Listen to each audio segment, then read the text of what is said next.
എറണാകുളം നെട്ടൂരിൽ 300 വർഷത്തിന്റെ ചരിത്രം പേർന്നൊരു പള്ളിയുണ്ട്. നെട്ടൂർ മഹൽ ജുമാ മസ്ജിദ്. സെയ്ദ് മൗലാന തങ്ങൾ പണികഴിപ്പിച്ച 3 പള്ളികളിലൊന്നാണിത്. നെട്ടൂർ വലിയ പള്ളിയുടെ വിശേഷങ്ങളാണ് ഇനി കാണാം. ദൈവമേ കൈതൊഴാം.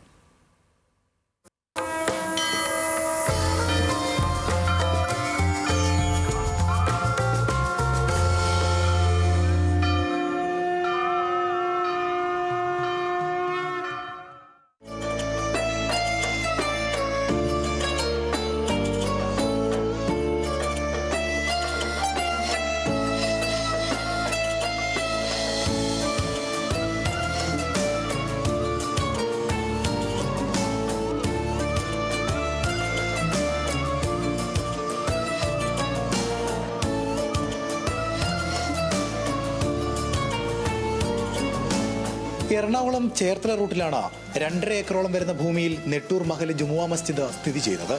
ലക്ഷദ്വീപ് കവരത്തിയിൽ ജനിച്ച സെയ്ദ് മൗലാന തങ്ങളാണ് പള്ളി നിർമ്മിച്ചത്.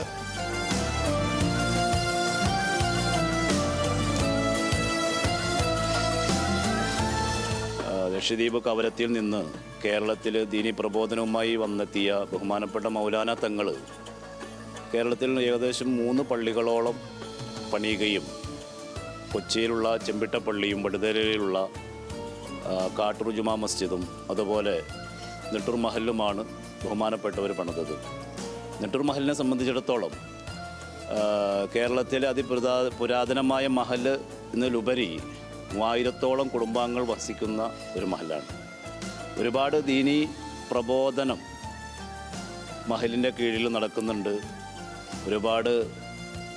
മഹലിനെ ഒരുപാട് ഡെവലപ്പാക്കി കൊണ്ടുവരാനുള്ള പ്രവർത്തനങ്ങൾ അണിയറ ശില്പികൾ നടത്തിക്കൊണ്ടിരിക്കുന്നു. മറ്റു മഹലുകൾക്കൊക്കെ മാതൃകയാക്കാൻ പറ്റുന്ന പ്രവർത്തനങ്ങൾ നടന്നുകൊണ്ടിരിക്കുകയാണ്. ചരിത്രശേഷിപ്പുകൾ കൊണ്ട് സമ്പന്നമാണ് പള്ളിയുടെ ഉൾവശം. 300 വർഷത്തോളം പഴക്കമുള്ള പള്ളിയുടെ ഉൾഭാഗമാണ് ഈ കാണുന്നത്.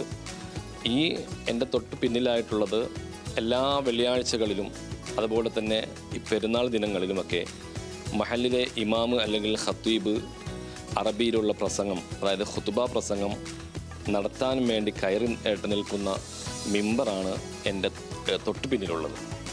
ഏകദേശം ആ മിമ്പറിനും 300 വർഷത്തോളമുള്ള പഴക്കമുണ്ട്. തൊട്ടപ്പുറത്ത് കാണുന്നത് ഇമാമ് ഇവിടെ സമൂഹമായിട്ടുള്ള പ്രാർത്ഥനകൾക്ക്, നിസ്കാരങ്ങൾക്ക് നേതൃത്വം കൊടുക്കുന്ന സ്പോട്ടാണ് തൊട്ടപ്പുറയുള്ളത്. അതിൻ്റെ പേര് മെഹ്റാബ് എന്നാണ്.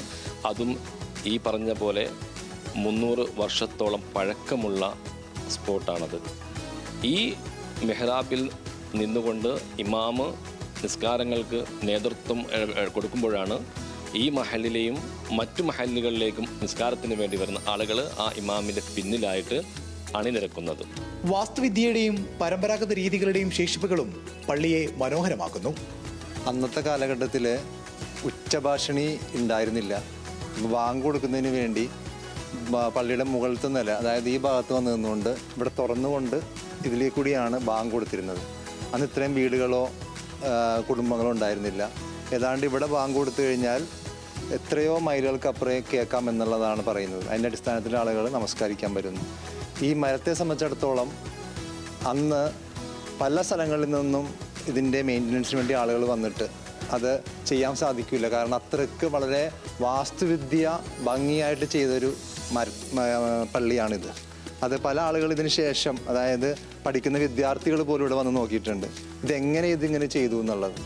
ഇതിന് ശേഷം പല തച്ചന്മാരും പണിക്കന്മാരും വന്നു ഇതിനെക്കുറിച്ച് പഠിക്കാൻ ശ്രമിച്ചിട്ടുണ്ട്. അത്രയേറെ ഭംഗിയായിട്ടുള്ള ഒരു പള്ളിയാണ് ഇത് ചെയ്തിരിക്കുന്നത്. വിശ്രമത്തിനായി തയ്യാറാക്കിയ കയ്യാലകൾ പള്ളി പുതുക്കിയപ്പോഴും കാത്തു സൂക്ഷിക്കുന്നു. 3 വർഷങ്ങളിലായിട്ട് ഈ കയ്യാലകൾ പണിതിട്ടുണ്ട്. അതെന്താ വെച്ചാൽ ഈ മുൻകാലങ്ങളിൽ ജോലിക്ക് പോയി അന്നൊക്കെ എല്ലാവർക്കും കൂലിത്തൊഴിലും അതുപോലെ തന്നെയുള്ള കൃഷിയും അതുപോലുള്ള സംഗതികളായിരുന്നല്ലോ. അപ്പോൾ അതിനൊക്കെ പോയിട്ട് നിസ്കാരത്തിന് വേണ്ടി ബാങ്ക് കൊടുക്കുന്ന സമയത്ത് ഈ പള്ളിയുടെ 2 സൈഡിലും തെക്ക് വശത്തും പിന്നെ വടക്ക് വശത്തുമുള്ള 2 കുളങ്ങളുണ്ട്. ആ കുളങ്ങൾ ഇന്നും അതേപടി തന്നെ നമുക്ക് കാണാൻ വേണ്ടി സാധിക്കും.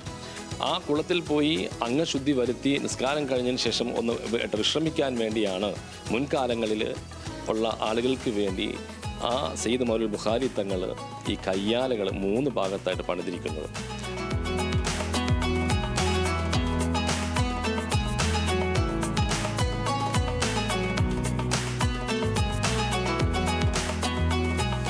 നെട്ടൂർ ജുമാ മസ്ജിദ് ഈ പണിതിന് ശേഷം അദ്ദേഹത്തിൻ്റെ പേരക്കുട്ടിയാണ് നെട്ടൂർ ജുമാ മസ്ജിദിൻ്റെ തൊട്ട് മുന്നിലുള്ള നെട്ടൂർ മക്കാം ഷെരീഫിൽ അന്തിയുറങ്ങുന്നത്. അവിടെ എല്ലാ വർഷവും വളരെ വിപുലമായിട്ടുള്ള രീതിയിൽ ഡിസംബർ മാസത്തിൽ ധനുമാസത്തിലായിട്ട് ഉറൂസുകൾ നേർച്ചകൾ എല്ലാ വർഷവും കൊണ്ടാടിക്കൊണ്ടിരിക്കുന്നു, നടന്നുകൊണ്ടിരിക്കുന്നു. പള്ളിയിൽ പ്രവേശിക്കുന്നതിന് മുമ്പ് ദേഹശുദ്ധി വരുത്താൻ 300 വർഷങ്ങൾക്ക് മുമ്പ് ഒറ്റക്കല്ലിൽ തീർത്തതാണ് ഈ ടാങ്ക്. ഇതടക്കം നിരവധി ചരിത്രശേഷിപ്പുകളുടെ കാത്തുസൂക്ഷിക്കൽ കൂടിയാണ് നെട്ടൂർ വലിയ പള്ളി. നെട്ടൂരിൽ നിന്നും ക്യാമറമാൻ ജിബിനൊപ്പം മനീഷ് മാത്യു, ന്യൂസ് മലയാളം.